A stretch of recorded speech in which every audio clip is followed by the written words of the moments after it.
Que o Senhor possa abençoar e proteger. Que o Senhor possa abençoar e proteger a cada um que está presente nesse estudo e aqueles que não puderam. Que nós possamos fazer nossas atividades normais, que assim seja, graças a Deus e graças a Jesus. Graças a Deus, graças a Jesus, que assim seja. Então, bom estudo para nós. Então, vou passar a palavra Sim. para a nossa apresentadora de hoje, que é a Renata, Boa né? Ela já noite, falou pessoal. tão bem desse capítulo aqui que, né, só aumentou a nossa curiosidade. Pois é, gente, esse capítulo aqui, ele é muito bonito, porque ele tem um pouco de tudo, né? E ele tem, assim, as suas doses de revelações. É, é, ele é muito lindo. Confidências, né? Quando você fala em confidências, você fala em abrir o seu coração, a sua intimidade para alguém, né? Expor as suas dores, as suas alegrias, os seus incômodos, assim, em escalas muito profundas. Então, ele é muito bonito mesmo. E aqui vai ter uma. Ele começa assim, tendo uma abordagem bem interessante, porque ele começa dizendo o seguinte: André Luiz começa dizendo assim, que consolou-me a palavra maternal, reorganizando-me as energias interiores. A gente vai lembrar um pouquinho do capítulo anterior, né, que é o capítulo 15, que quando ele encontra com a mãezinha dele, né, depois daquela aquela efusão toda, aquele momento muito aguardado por ele, um momento feliz, ele André estava muito lamentoso, né? Ele estava muito reclamão, vocês se lembram? Ele reclamava, ele estava assim num momento muito autopiedade, e ele achou que ele poderia monopolizar a mãe dele assim para fazer esse desfiar esse rosário, né, de reclamações, de insatisfações com ela. E ela precisou, você se lembra que ela precisou de esclarecê-lo, ela precisou chamar a atenção dele, né? Dizer a ele que as coisas haviam mudado e que ela não poderia ficar passando a mão na cabeça dele, mas é, a vida mudou, né? E ele diz lá no final daquele capítulo que as palavras dela o despertaram. Foi preciso, né? Ela não foi dura, ela não foi grosseira com ele, mas ela foi uma mãe inteligente, né? Ela tinha toda a capacidade maternal dela e ela estava totalmente voltada para ele, né, dentro desse sentimento maternal, mas ela também foi muito clara, ela falou: não posso te adular mais, não é assim, eu não te ajudo fazendo isso, né? Então, ele guardava a impressão, lá no final do capítulo, ele fala que ele guardava a impressão que fluidos vigorosos que partiam dela, né, do sentimento materno dela, revitalizavam o coração dele. E nisso, dentro dessa conversa que ele teve, né, que na realidade esse capítulo 16, Confidências, ele é a continuação do encontro deles, né? O encontro deles no capítulo 15. Então, só que agora tem uma outra pegada, tem outros assuntos que estão permeando esse encontro. E esses assuntos, assuntos mais profundos, porque agora esse capítulo 16, ele é conversa de gente grande. Lá atrás era conversa assim de reencontro, de filhinho chorando, reclamando, se lamentando. Passou aquele momento. Agora é conversa de adulto, né? Então, confidências você faz a adultos, você confidencializa, abre o seu coração para pessoas que já estão em condições de compreender aquelas demandas íntimas. E ele fala assim: consolou-me a palavra maternal, reorganizando-me as energias interiores.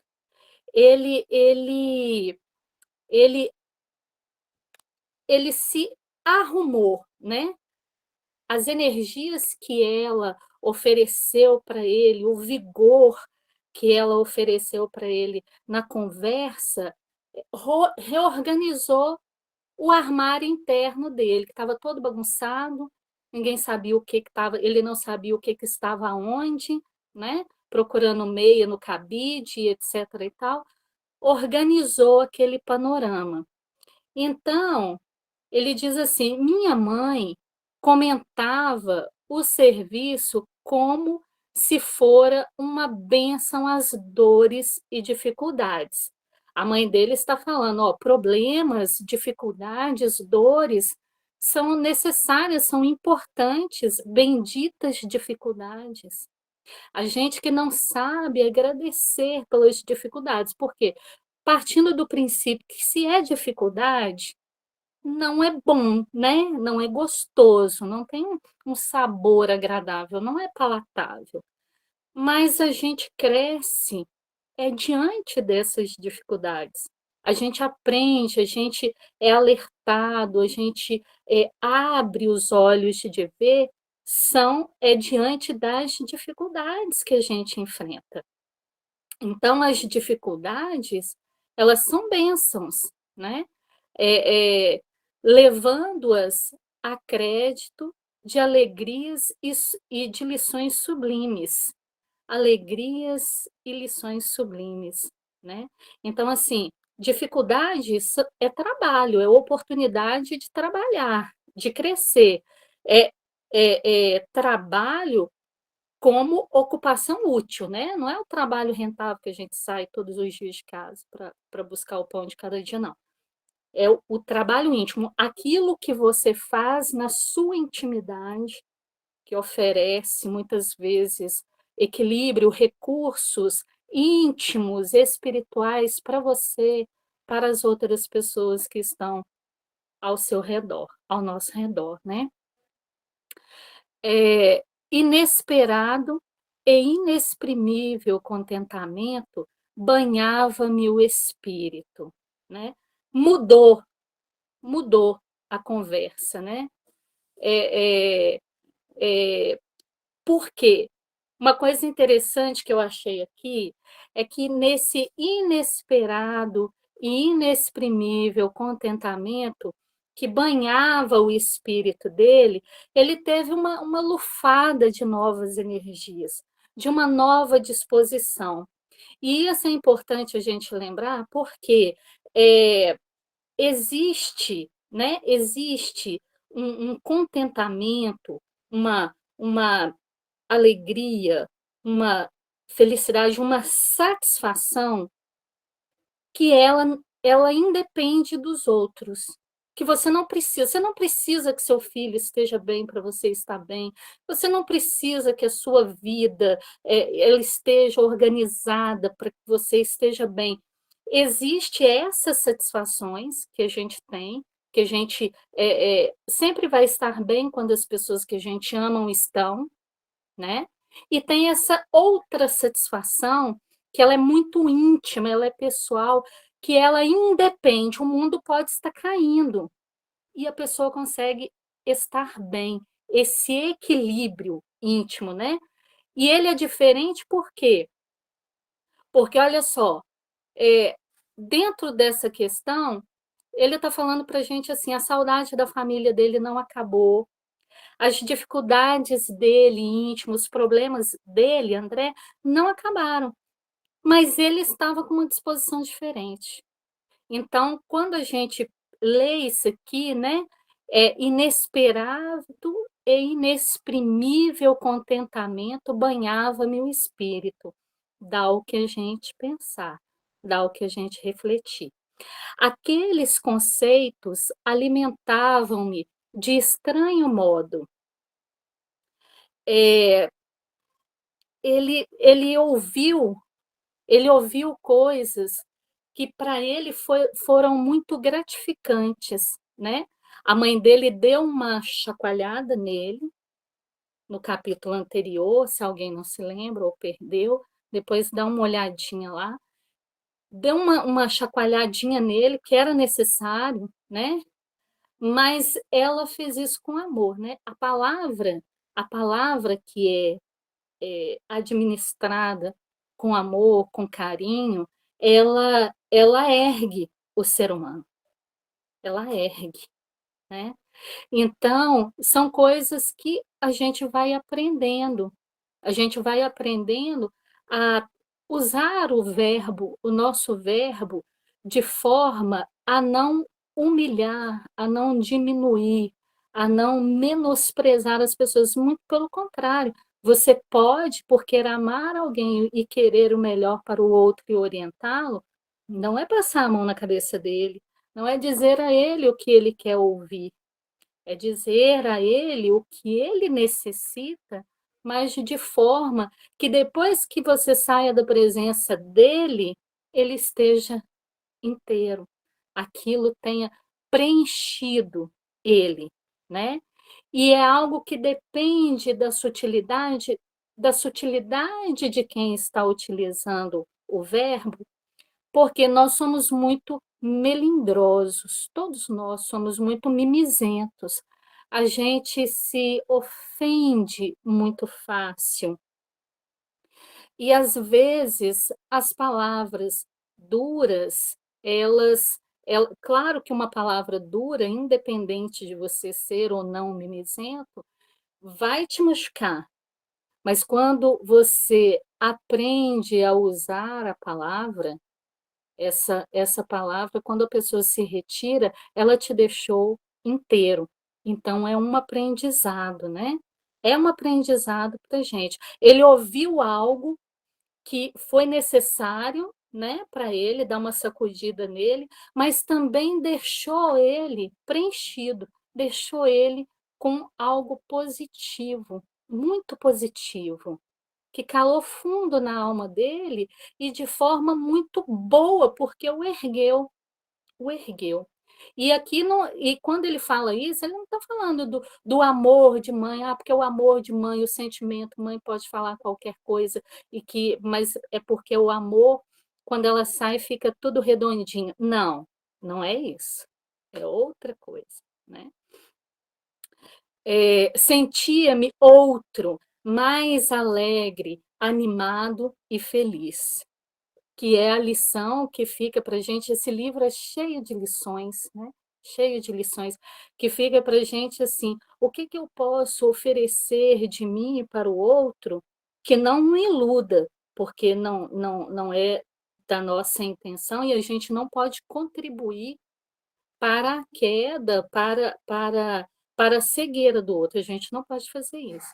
Mas como fazer algo de forma a deixar o outro com esse preenchimento, que ele diz aqui, ó, alegre, animado e feliz.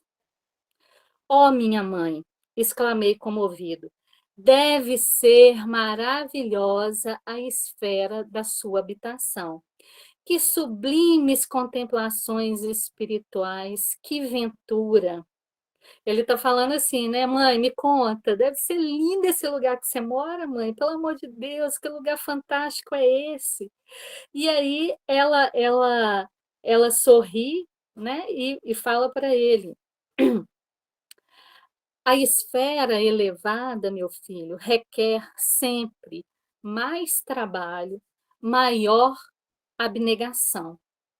Não suponhas que tua mãe permanece em visões beatíficas, à distância dos deveres justos.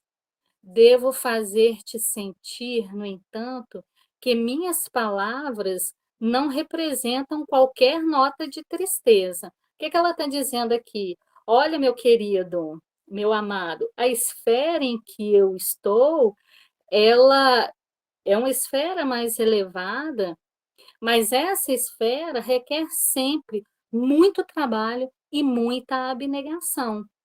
Porque muitas vezes, quando a gente ouve, né, falar dos espíritos superiores, a gente acha assim, não, é um grupo de espíritos que acertou na Mega Sena, né, tropeçou no prêmio da bondade e foram eleitos para esse ambiente. Não.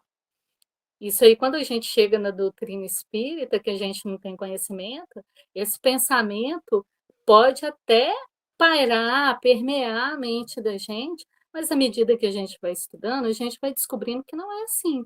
Um espírito, para se eleger a essas esferas, ele tem que estar envolvido numa disposição muito grande de amor, de humildade e de abnegação. Por quê? Porque é a vibração desses espíritos, são as disposições íntimas deles que os elegem para essas altas esferas. Então, não suponhas que a tua mãe permanece em visões beatíficas. Não suponha que eu estou tirando férias. Ô, gente, aí eu vou contar para vocês que quando eu li essa parte aqui, eu lembrei, antigamente, quando eu era adolescente, tinha uma novela chamada A Viagem, que foi uma das, eu acho que foi a primeira, Eu lembro dessa novela. lembra, Cid? Foi a primeira novela espírita com uma pegada espírita, né, que eu assisti. E aí lá mostra o plano espiritual, que eu achei lindo, mas eu confesso para vocês que eu sou um espírito muito atrasado, porque no decorrer da novela, já na minha adolescência, no decorrer da novela, eu falava assim: eu não quero ir para esse lugar, porque eu vou morrer de tédio vendo esses coelhos saltar de um lado para o outro, porque lá tinha um parque, né? André até faz uma descrição assim de um parque que tem em nosso lar, que as pessoas, né, que podem caminhar, é um lugar muito belo. Mas lá as pessoas parecia que vivia só para aquilo. Eu falei, eu não quero ir para esse lugar. Ninguém faz nada, vai ficar vendo coelho saltar de uma beirada para outra. Não vou para esse lugar, não quero. Decidi que não quero ir para lá. Então, só que ela está dizendo para a gente, olha, esses ambientes não são ambientes para a gente ficar descansando. E o que faz muito sentido para a gente, porque como que você vai para um lugar que é muito bom, que é muito lindo, e você vai descansar sabendo que as pessoas que você ama, que não estão lá com você, né? Elas estão em lutas dificílimas e você vai ficar lá descansando, é, pensando Mozart, não dá, gente. Não é esse o padrão da explicação, do ensinamento, né? Não é isso que o Espiritismo vem dizer para a gente. Muito pelo contrário. O trabalho dos espíritos superiores é orientar os espíritos inferiores, é cuidar de nós. O trabalho dos espíritos superiores é cuidar dos espíritos inferiores. E o mundo, gente, está cheio de gente em sofrimento, está cheio de gente em desequilíbrio. Então, o trabalho da espiritualidade, ele é muito extenso, né? Então, devo fazer-te sentir, no entanto, que minhas palavras não representam qualquer nota de tristeza na situação em que me encontro. Não estou reclamando, meu filho. Não estou falando que é ruim, só estou falando que eu estou vivendo num lugar que combina com a minha disposição. E a minha disposição é aprender, é trabalhar e servir. É isso que ela está contando para ele. E antes, antes é antes revelação de responsabilidade necessária. Eu estou te contando que para estar lá, você tem que estar em conformidade com as responsabilidades, com os trabalhos que acontecem lá. A gente precisa ser atuante, participativo.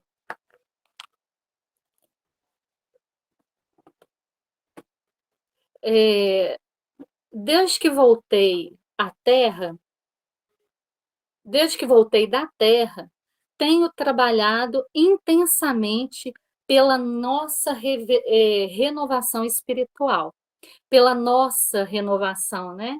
A gente costuma dizer muito assim, eu tenho trabalhado muito pela minha renovação espiritual, porque da forma como a gente ainda sente, como a gente ainda pensa muito na forma como a gente lida com as coisas. E aqui ela está falando, né? Olha para você ver quando o espírito vira a chave, ele não faz mais apenas por ele, né? Faz pelo todo. É uma, é uma colaboração para todos, né? Ela cuida dela, ela aprende o que ela angaria para ela, não é apenas dela, é distribuído, é utilizado de uma forma em que todos são servidos. Isso aqui é muito, muito bacana.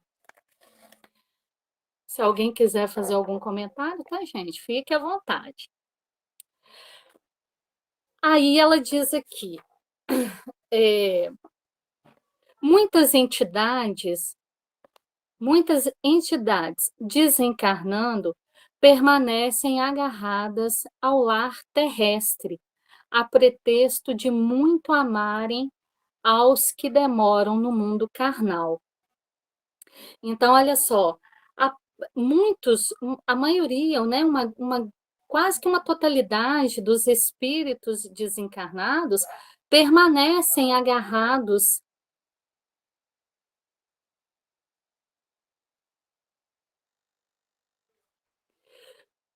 Muitas entidades desencarnadas permanecem agarradas ao lar terrestre. Isso são escolhas, né? Esses espíritos fazem escolhas a pretexto de que muito amam os seus familiares.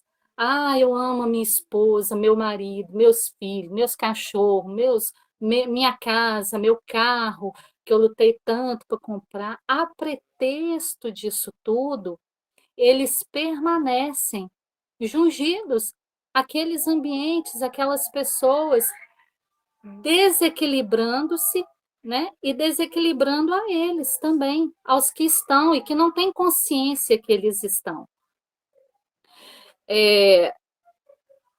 Ensinaram-me aqui, todavia, que o verdadeiro amor, para transbordar em benefícios, precisa trabalhar sempre. Desde minha vinda, então, procuro esforçar-me por conquistar o direito de ajudar aqueles que tanto amamos. Então, isso aqui é muito interessante, porque ela vai falar aqui de duas questões muito, muito, muito profundas para a gente refletir.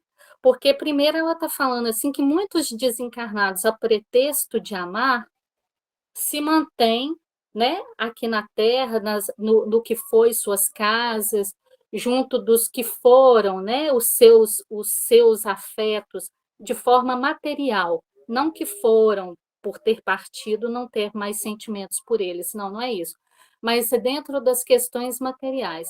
Aí ela levanta uma questão para a gente, que é o seguinte, que faz a gente refletir, por quê? Vocês já viram, por exemplo, um salva-vidas, né? Um guarda-vidas, tem na praia, tem nos clubes. Esse profissional, para ele poder prestar um bom serviço, ele precisa saber nadar, óbvio. Ele precisa ter essa qualificação. Mas ele precisa também ter a experiência, ele precisa ter o treinamento para ele poder prestar esse serviço. Eu não sei se vocês já viram o treinamento de guarda-vidas, né? Já vi do Corpo de Bombeiros, por exemplo, que eles, quando vão fazer o curso, eles entram, né, nas piscinas com as pessoas que vão simular o afogamento, e eles têm que, primeiro, saber imobilizar aquela pessoa, aquele afogado, né, aquela pessoa que está em processo de afogamento, ele tem que saber imobilizá-lo de forma tática, providencial, para que ele possa preservar a vida daquela pessoa e a dele próprio. Porque se ele não souber o que ele está fazendo, a pessoa que está afogando ajuda ele a se afogar, contribui, às vezes, de forma assim, muito efetiva, né, para que a pessoa que está ajudando no salvamento acabe se afogando. Então, o salva-vidas, ele tem que ter, não basta ele ter apenas o predicado de saber nadar. Saber nadar é básico. Ele tem que saber ajudar. Saber ajudar é só através de trabalho. É aquele profissional trabalhando, se capacitando para poder oferecer a melhor forma de servir, porque senão a outra pessoa mata ele. E por que ela está falando isso aqui?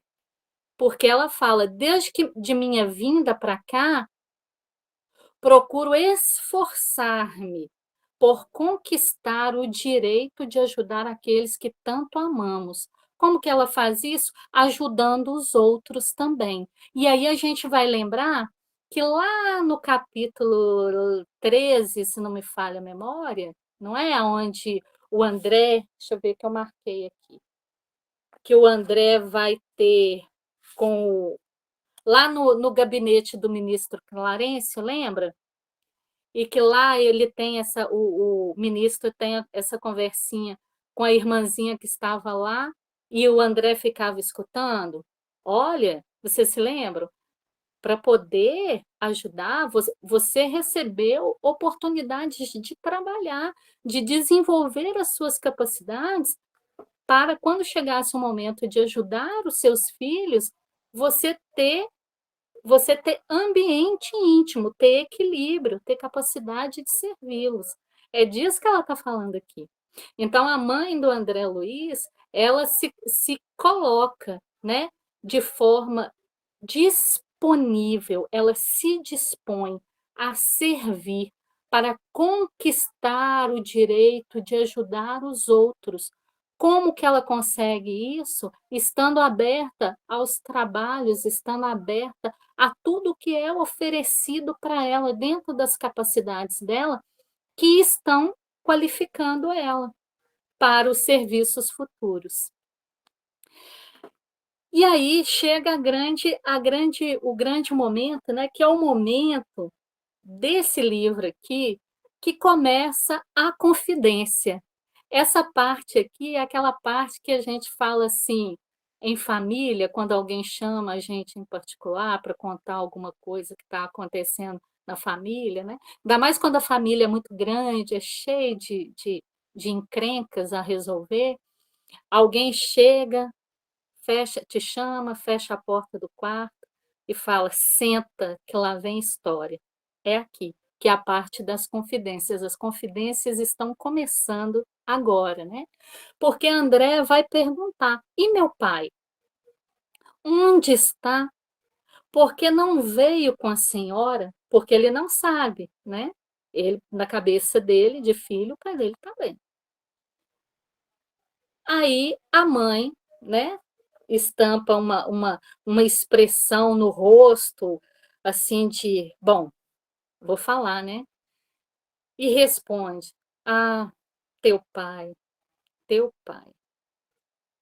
Há 12 anos que está numa zona de trevas compactas no umbral. Oi? Na terra, sempre nos parecera fiel às tradições da família, arraigado ao cavalheirismo do alto comércio, a cujos quadros pertenceu até o fim da existência, e ao fervor do culto externo em matéria religiosa, mas no fundo era fraco e mantinha ligações clandestinas fora do nosso lar. Então, aí aqui tem várias informações para a gente, né? Que ela nessa parte da confidência já começa assim, já começa com uma carga, né, de notícias que faz o coração da gente desacelerar, porque se você imagina que esse pai do André possa ser um parente seu, você vai sentir, né, o impacto na hora, nesse momento de confidência. Isso, e para começar, 12 anos no umbral, gente, 12 anos. E ele está em uma zona de trevas compactas no umbral. O ambiente umbralino onde ele está consegue ser pior do que aquele onde André estava. Então, é muita informação, né? É muita informação. E aí, já que são confidências, ela vai dizer: olha, lá na Terra, ele sempre nos pareceu fiel às tradições da família, honrado, né? Arraigado ao cavalheirismo, um homem educado, trabalhador, conhecido no comércio, cujos quadros pertenceu até o fim da existência, sempre foi comerciante e sempre foi conhecido.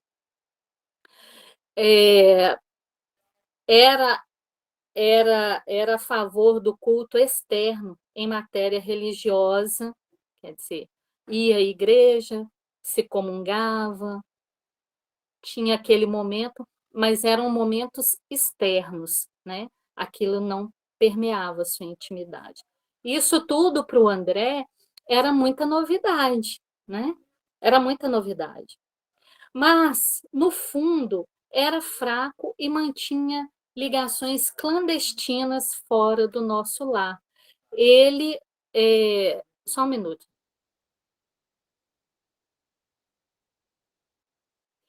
Ele tinha relações extraconjugais, né? Ele tinha amantes.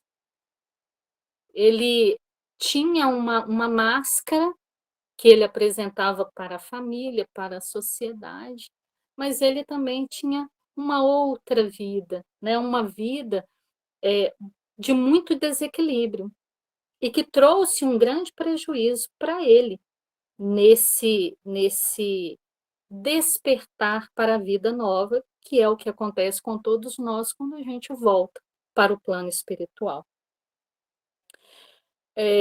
Duas delas estavam mentalmente ligadas. Duas delas, a gente entende que existiram outras, né? Mas dessas outras, apenas duas, né?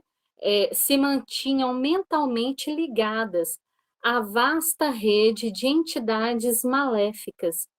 E tão logo desencarnou o meu pobre Laerte, a passagem no umbral lhe foi muito amarga, porque as desventuradas criaturas, a quem fizera muitas promessas, aguardavam-no ansiosas.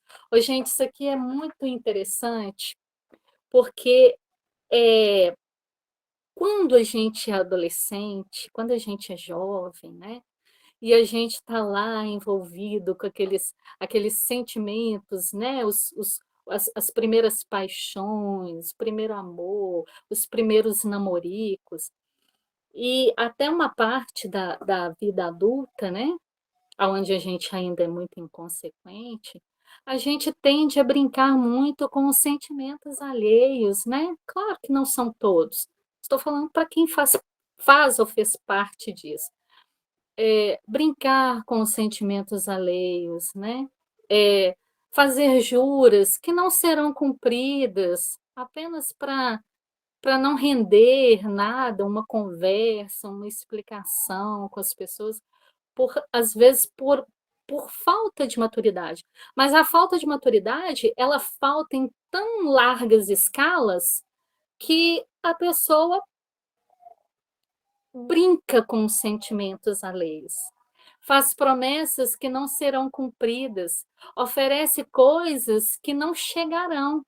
Só que o outro ser humano, ele é um universo de sentimentos a gente não tem como saber como que o outro vai interpretar a nossa fala diante dele. Tem gente que não vai acreditar, porque não está envolvido, né, pelo verbo doce, mas tem pessoas que acreditarão, e acreditarão piamente. E é isso aqui quando eu li, eu me lembrei disso, desse brincar com os sentimentos alheios, né, fazer promessas que não serão cumpridas, se envolver com pessoas apenas para passar o tempo, como se as pessoas fossem descartáveis, como se elas não tivessem valor. E tudo fica na nossa conta, né, porque um registro, existe um registro. E aí, Sidney, aquele dia que nós estávamos conversando, eu falei com você, olha, lá no capítulo 13, Sidney, você lembra do gabinete de investigações e pesquisas? Você falou assim, não, mas não chama assim, não. Falei, chama, tem um gabinete lá que chama de investigação. Por quê? O nosso proceder, tudo o que a gente faz, gente, o que a gente fala, as nossas ações, vistas ou não vistas, elas estão em registro. Elas estão em Mas registro. não é o Ministério do Esclarecimento? Não, não. Ela é Porque no esse Ministério, Ministério não, é do no Ministério Esclarecimento do que tem os Esclarecimento, arquivos, né? mas Está tudo tem um arquivado lá. gabinete. Não, lá no Ministério do Esclarecimento tem um gabinete, Ah, que era tá. onde aquela senhorinha, né, foi Uhum, direcionada a poder trabalhar, que é o Gabinete de Esclarecimentos e Pesquisas, entendi. né? Então, assim, tem, gente, um lugar que a gente fica todo registrado. É igual o Departamento do Leão, do Imposto de Renda, tudo que você compra tá registrado. É no plano espiritual tem esse ambiente. Mas por quê? Não é algo deliberado de forma assim, não tem por que existe isso lá, não tem uma razão. Tem uma razão, porque o nosso plano, os nossos planos reencarnatórios, eles serão elaborados a partir das nossas necessidades de conduta, de vivência, de comportamento. Então, a gente tem fichas extensas. A gente tem fichas Ô, extensas. Renatinho, eu queria só fazer um esclarecimento que eu acho que funciona assim. E esses arquivos que eles têm é uma espécie de banco de dados de cópias, mas toda a nossa sequência de vida está arquivada mesmo no nosso espírito, né? Então, nós somos um livro aberto que carregamos toda a nossa trajetória marcada, né? Nos nossos mecanismos espirituais, né? O Sim, perispírito é um deles. Então, nessas colônias, por exemplo, esses departamentos, o que eles têm é, digamos assim,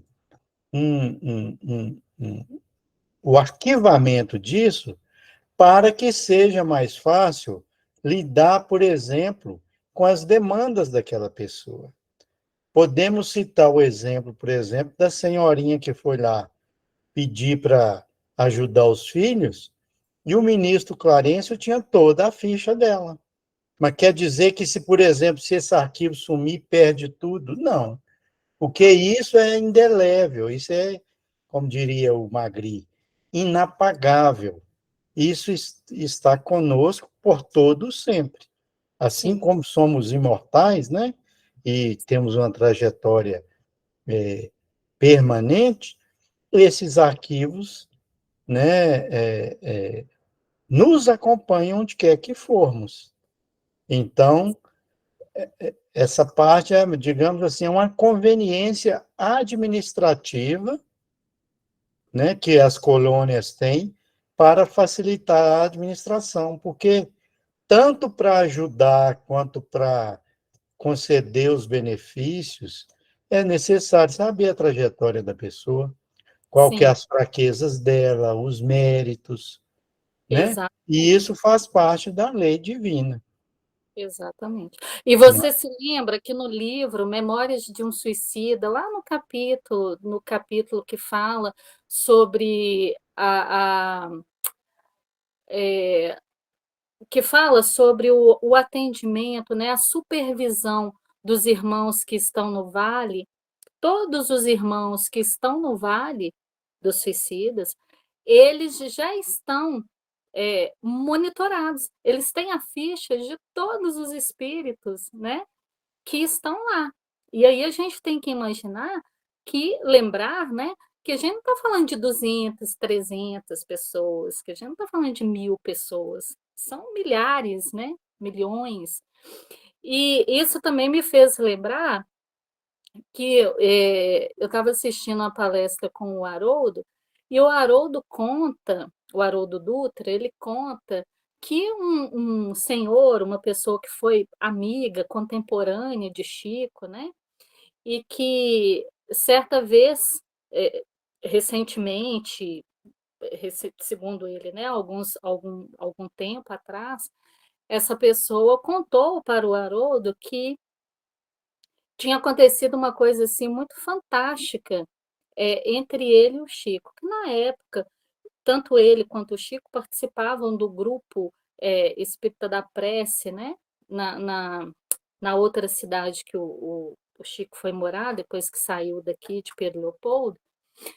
E esse senhor contando para o Haroldo que, certa época, o irmão dele havia sofrido um acidente e deu entrada no hospital assim em condições muito muito graves, né, de vida, e que o médico disse: olha, ele teve um traumatismo muito sério, teve tantos outros traumas, mas o trauma da cabeça é muito sério.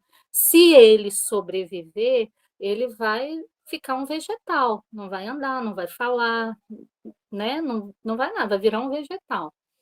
E que esse senhor saiu do hospital assim muito triste e foi para o grupo, né, de estudo, onde ele tinha um compromisso à noite. E chegando lá, o Chico pergunta para ele o que aconteceu, e ele vai contar para o Chico, né, o que tinha acontecido com o irmão, que ele estava muito triste por essa desdita, né, com o irmão e tal. Aí diz que o Chico pede a eles, né, na reunião, uns 5 minutinhos. Uns 5 minutinhos, se coloca em concentração, e depois de 5 minutos que o Chico recobra, né, se recobra, vira para ele e fala: olha, eu estive lá no departamento de registros, que eu vou falar o nome direitinho aqui, ó, de investigações e pesquisas. Eu estive lá e dei uma olhada na ficha do seu irmão. E isso é o senhor contando para o Haroldo contou para mim, eu estou contando para vocês, tá? E dei uma olhada na ficha do seu irmão. Não existe uma prova ou uma expiação para ele, na ficha dele, não existe uma expiação desse viés para ele. Qual que era a prova e a expiação? Ele ficar um vegetal em cima da cama, né? Não falar, não andar, não conhecer ninguém. Aí, Chico falou, não existe dúvida, né? Aí diz esse senhor, contando depois, que passou 2 semanas, o irmão dele acordou do coma, porque ele estava em coma profundo, acordou do coma e foi se recuperando. Aí diz ele que depois, diz o Haroldo, que depois ele contou para ele: pô, meu irmão levantou, melhorou, voltou a trabalhar, casou, teve filho, ótimo, ótimo, não teve problema nenhum. Então, assim, existe esse setor, né? Aonde tem lá a nossa ficha e aonde os nossos feitos, sejam eles bons ou ruins, eles estão registrados, porque eles fazem parte de nós, né? Eles fazem parte de nós. Então, continuando, ô Sidney, eu acredito que a gente vai ter que fazer um outro vídeo, tá? A hora que você quiser terminar, você me fala, por favor. Falta 10 minutos, então às 21 a gente termina. Ok. A princípio, ele continua, né? Ela continua. A princípio, ele quis reagir, esforçando-se por encontrar-me, mas não pôde compreender que após a morte do corpo físico, a alma se encontra tal qual vive intrinsecamente. Aqui ela está falando, está dando um recado para a gente que se a gente esquecer, a gente faz o favor de lembrar. Por quê? Porque a gente quer saber como que vai ser a nossa estadia no plano espiritual. A gente tem que se observar agora. Agora, porque a alma se encontra tal qual vive. Tal qual vive. Quais são os nossos interesses? Quais são as nossas mazelas? Dá para fazer um esforço e tratar? Dá. Porque o esforço fala de onde a gente também vai estar. Porque o esforço para melhora fala de um espírito que está se esforçando para caminhar retamente. Não é de agora para amanhã, né, gente? Porque nenhuma melhoria se opera de um instante para o outro. Precisa-se de persistência, não é? É igual o grupo lá do AA. É um dia após o outro, mas a persistência é que conta, é que vai abrindo um espaço entre a pessoa e aquilo que a faz mal, que ela não deseja mais. Pode cair? Pode cair, mas tem que se recobrar. Então, aqui ela está falando, o Laerte fez um esforço para me encontrar, né? Mas ele não compreendia que após a morte, a alma se encontra tal qual ela vive. São os desejos centrais dela que contam, que busca os semelhantes. É a partir daí, né? Laerte, portanto, não percebeu minha presença espiritual nem a assistência desvelada dos nossos amigos, outros, né? Por quê?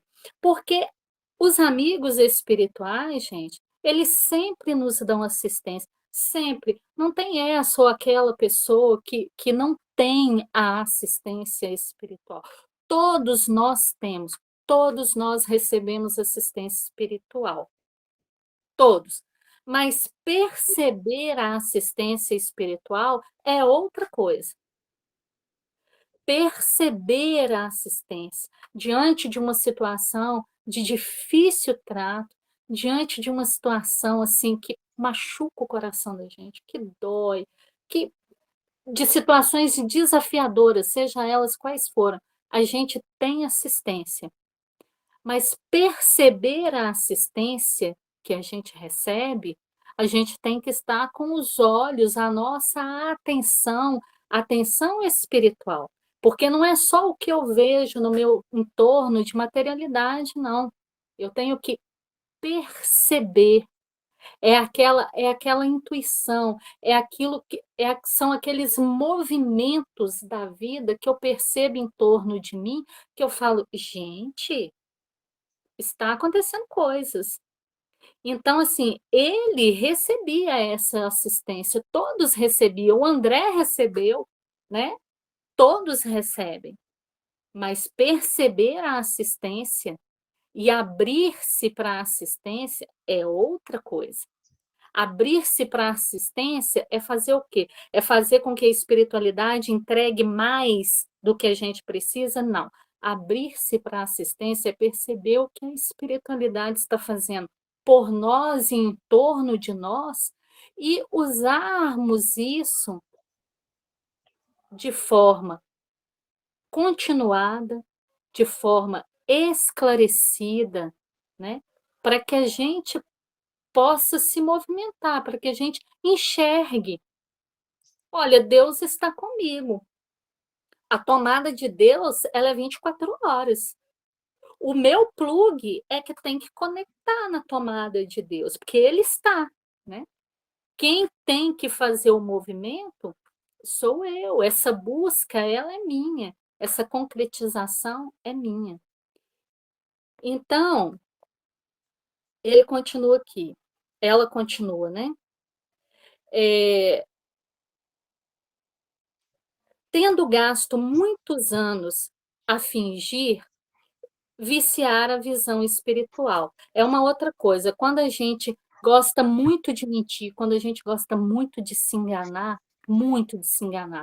de se misturar com as ilusões, a gente adquire um problema aí, que é o problema de viciar a nossa capacidade de enxergar, de viciar a nossa capacidade de pensar com clareza. A gente vicia a nossa mente em mecanismos que nos entorpece, que tem a função de nos afastar do que é real, do que a gente precisa para caminhar com salubridade mental.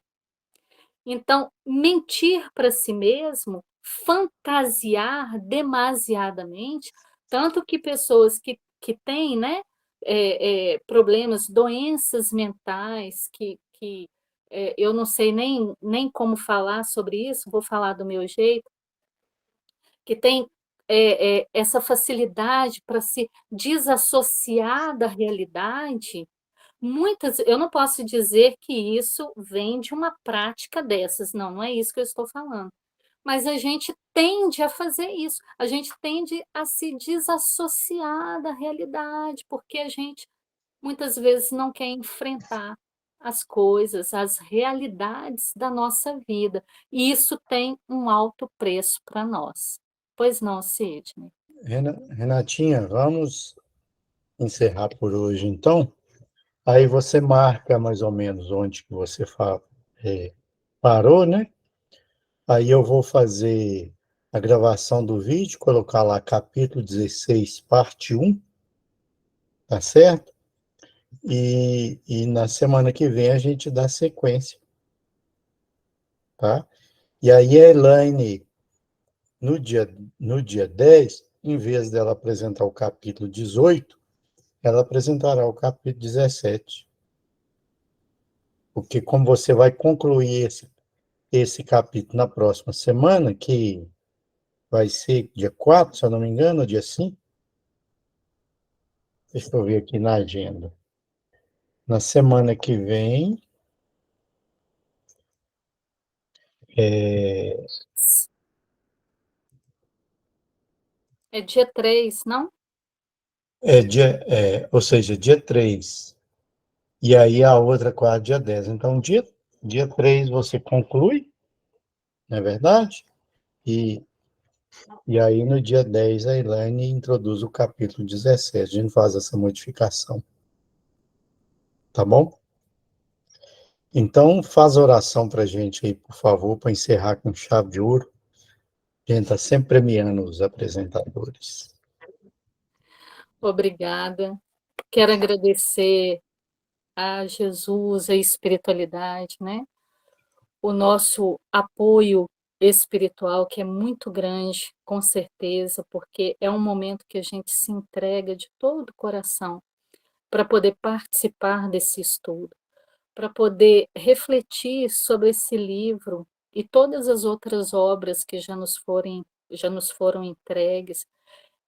São estudos, são relatos de uma grandeza, de uma riqueza, de uma profundidade, aonde a espiritualidade amiga, eu creio que eles estão conosco, nos orientando, nos ajudando, nos protegendo, para que esse momento em que nós nos entregamos a essa, a essa riqueza dessa tarefa, desse estudo, desse trabalho, não sofra, né, com interferências indesejáveis, que a nossa própria mente é socorrida, é blindada, para que a gente possa se manter firme e fiel ao propósito que nós elegemos para todos nós, para cada um de nós, porque é uma escolha individual. Então, assim, Senhor Jesus, nós agradecemos a Ti pela beleza do momento que o Senhor nos oferece. E agradecemos a espiritualidade amiga, que eu tenho certeza que nos envolve num halo de proteção, de ajuda, de riquezas de esclarecimento, abrindo as nossas mentes para o entendimento. Muito obrigada. Que esse fim de ano que ainda não se findou, mas que nessa última semana todos nós possamos ser verdadeiramente felizes e entregues ao encontro com o Senhor, nesse encontro de muita felicidade. Muito obrigada a todos.